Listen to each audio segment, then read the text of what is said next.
Hi there. So in this video, we're going to be looking at the second topic in factor markets and market failures, which is market failures. And so we'll kind of do a little bit of review at the outset to talk about what these things are and some times that we've actually already talked about them. And then we'll explore some actual examples of where the market fails to do what we want it to do. So let's get started. So the first thing to know is just what a market failure is. And it's an outcome in which the market is not producing or consuming, right? The number of transactions is not the optimal quantity, right? And so we sometimes have called this allocative efficiency. And so when we've looked at it before, we've kind of found it wherever there's deadweight loss. And so both of these times, right, whenever the quantity produced or consumed is too large or too small, you will end up with deadweight loss. And so that's the idea of saying there are some transactions that either should be happening that are not, or there are some transactions that are happening that should not be happening. I think I said that wrong. I already screwed that up. Basically, if there's transactions that should be happening that aren't, or that shouldn't be happening that are, it's the value of those transactions to society. So we're kind of quantifying societal welfare in that way. We can really define like what's that optimal quantity by saying it's where the price of the good and the marginal cost of producing that unit of the good are equal to each other at that quantity, or where supply equals demand, taking into account all of the external costs and benefits as well as the internal costs and benefits. And that's something we haven't really talked about up to this point, but we'll get into it more in the second lecture. So a couple of examples of market failures. First, obviously, is monopoly or monopsony power. And we've talked about monopsonies quite recently. It's where you have one or a very few number of buyers, and they typically don't pay their workers enough and they don't hire enough workers. A monopoly, right, just the same, is on the other side with the product market. They overcharge, they charge too much, and they don't produce enough. And so we found that we could regulate both of those types of markets. We could use the government to solve the deadweight loss. There are a few other market failures we're going to learn about in this unit, and they are under provision of public goods. So we'll talk about what that is in a second. Overconsumption of common resources, we'll give that a definition in a moment. Under consumption of what we call merit goods, give you that in a second, and then externalities, which is its own lecture because its own kind of thing that how we solve it. So let's kind of dive into types of goods. Up to this point, we haven't actually talked about that there are different kinds of goods and services. And so the way we use and there's a lot of stuff written down here. I'll kind of talk through some examples in a moment. The way we talk about goods and services, we can use kind of two categories, right? Two qualifying statements to decide what type of good it is. And so first we ask, is it excludable? And then second, we ask, is it rivalrous, right? And I'll just kind of write that so you know how to spell it, rivalrous, like that. And that means, and that means in short, that if I consume it, then you cannot, right? As when I am consuming it, whether it's a service or a good, that precludes you from being able to do so. We are rivals in consumption. You get out of my way, I'm going to consume this. Yeah.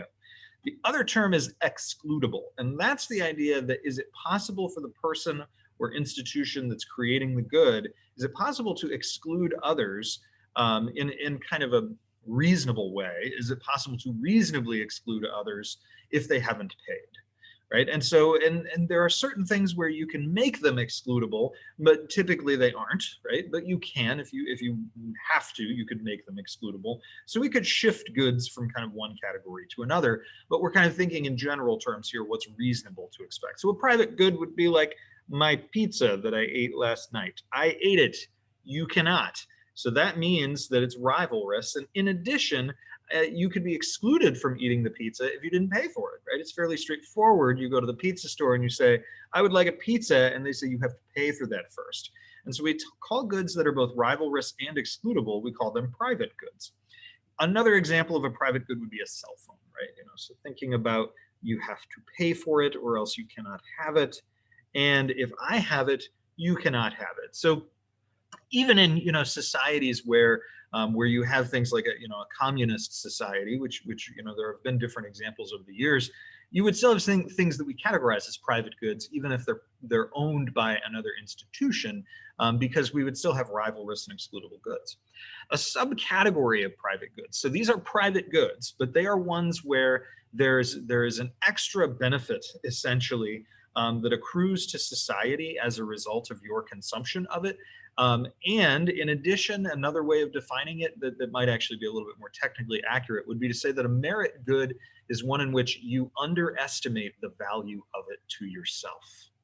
So these are goods where you don't really realize until you've done it how valuable it is. And so I've given here two examples, right? College, education, and vaccines. And these are ones where you don't know until you actually get into it whether it's really valuable. You might have a good estimate of how valuable it is to you, but you aren't sure, right? You don't know until you've done it. And so typically people don't consume enough of these, is what we find in reality. Now, another type of excludable good, but these are non-rivalrous, are what we call artificially scarce. That's like kind of giving you the name. It's like they're made artificially scarce by the fact that we can exclude you. But if we didn't exclude you, everybody could consume it, right? There's no real limit in a sense on it. So we would say, Netflix or streaming, services. So any kind of streaming, in the sense that if I stream the video, you can also stream the video, assuming we're not on the same account, right? And there's not really a limitation in that regard, that if I consume it, you can consume it, and so can Jim down the street, right? Cable TV is another example of that. Like if I turn on the TV program, you can do it in your house. So we aren't rivalrous, but the cable company can exclude us from it if we don't pay. Another example of one of these would be a toll road, right? That in the sense that if I'm driving on the toll road, it doesn't really affect your ability to drive on the toll road. Obviously, we can't occupy the same three-dimensional space at the same time, but generally speaking, they let one person in, they can let another. That's a good example of it, of a excludable but non-rivalrous. Depending on how congested things are, you could talk about a theme park being similar in the sense that they're non-rivalrous. You could talk about a museum also being an artificially scarce good. Because they sell tickets, but like realistically, they're well below their capacity and that kind of thing. Sometimes movie theaters are put in the artificially scarce or club good category. It's sometimes called club goods because you got to be part of the club to get into it. But once you're in, it's non-rivalrous. Okay, I digress. Non-excludable. So this is the kind that really are very tricky, and the market hates providing non-excludable goods. These are things like fish in the sea. And this is what we call a common resource, where it's rivalrous, but also not excludable. And so we'd have, grazing land, clean water, that kind of stuff. A lot of it is natural resources, because what we find is that with these types of resources, if I consume it, you can't, but it's very difficult to exclude people from consuming it. Fallen wood in the forest is a classic example of this. And in fact, Karl Marx wrote extensively about the problem of fallen wood in the forest, because peasants in Germany in his day would collect fallen wood in the forest, and they were often brought up on charges of theft, right? Because they were using it to fuel their homes and stay warm and cook their food. They would go into the forest and collect fallen wood, but then they would get charged. And he said, this is an example of capitalism run amok, right? In that sense of that, but it's a common resource. It's kind of an example. The other category is public goods, and these are ones where they're not rivalrous, where if I get the benefit, you can also get the benefit. And at the same time, it's extremely difficult to exclude people from earning the benefits, even if they haven't paid. So we'll put voting in here. Voting has been extensively researched as a public good, that if I go and vote, and I derive some benefit from that, it's not really rivalrous in other people's consumption of the benefits of it. So like if I vote, you benefit, right? And so does Jimmy, and so does Susie, and so does whoever, right? Everybody benefits, but it's also not excludable from the benefits. So there's really no reason for me to provide that good or service, is actually the central problem of public goods. So another one is national defense.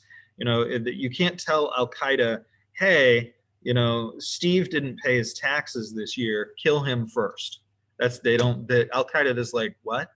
They're like, all right, you didn't pay for your share of the aircraft carrier, so when we get into a war, go after that guy first. That's it's not excludable, but it's also not rivalrous in that sense. There's a ton listed here for you: scientific research, crime prevention, disease prevention, tornado sirens. I love that example because it's so concrete. Public sanitation efforts where we're trying to prevent disease. Broadcast television is one where it's a public good because it's not rivalrous. If I turn my TV on, so we'll put that one on there, broadcast TV. If I turn my TV on and watch it, it doesn't prevent you from doing the same, so it's non-rivalrous, but it's also not excludable in the sense that if it's over-the-air broadcasts, they can't exclude it. So what they do is they try to get around that problem by selling advertising and essentially taking your time, right? They charge you, they make it excludable in the sense of your time, right? So they turn on the ads, and that's how they try to deal with it. Now, 3 market failures that result from this stuff here. First would be the free rider problem. That's the problem. Let me go forward a slide here. That the market doesn't have an incentive to make them. And that's what we're talking about as public goods. There's no incentive to make them because you can't exclude, and they're not really rivalrous. And so the common solutions given are public provision of the good by the government. So you could see in that list that we were looking at, a lot of things are publicly provided: tornado sirens, law enforcement, that kind of thing. You can also use kind of social or legal pressures to convince people to pay. Social or legal pressures. Have you ever wondered why you're required to take American government and why you're required to learn how to vote? Well, because we're engaging in social and legal pressures in order to convince you to go voting. I'm not saying that's a bad thing. I'm just saying, that's why we do it. And in some countries, they actually legally require voting. So that's a solution to the problem of a public good of voting. The second kind of market failure, and this is a real issue, right? And by the way, I put prisoner's dilemma in here because you can use the prisoner's dilemma to model why this doesn't work. I don't want to spend too much time on it, but you can do that. Tragedy of the commons is the second market failure. It's got a catchy nickname. It's the idea that, with things like fish in the sea and grazing land and things like that, they'll get overused. So the market doesn't have to conserve them. Man, my handwriting's bad today, isn't it? And in that one, it's the idea that if there's nothing stopping you from consuming, then they'll get all eaten up, right? All the fish in the sea will go away. So the solution there has been twofold. We can assign ownership if possible. In some cases it is, right? If you think about like a pond or something and you're like, there's fish in the pond, you can assign ownership and you can say, well, you fence in the pond and say you only let certain people fish or whatever. Grazing land in the United States is done that way. And a federally owned grazing land, you have to have licenses. There's other ones where you can kind of regulate consumption to some extent using quotas. So that's what we do with things like fish in the sea. Quotas or licenses and that kind of thing. So again, the government coming in here and essentially regulating it to prevent an overconsumption problem.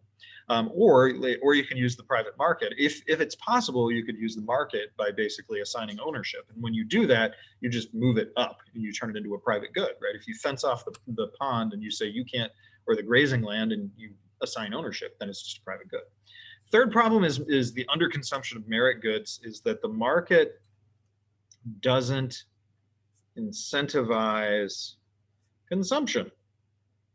So this is the problem that people don't know, right? That something is really beneficial. So you can provide a subsidy. So that's the government saying, here's money to do something, right? That's all that is. Or you can use social or legal pressures. So similarly to the problem of kind of public goods, you can socially or legally pressure people into consuming those things. So we talk to young people about why college is so valuable. We talk to people about vaccines. And in some cases, we kind of socially or legally pressure people into them. So those are the different types of goods, right? And in this sense, we're going to take a look at in a few minutes in the next video, a couple additional things about externalities, but I hope this helped you. See you next time.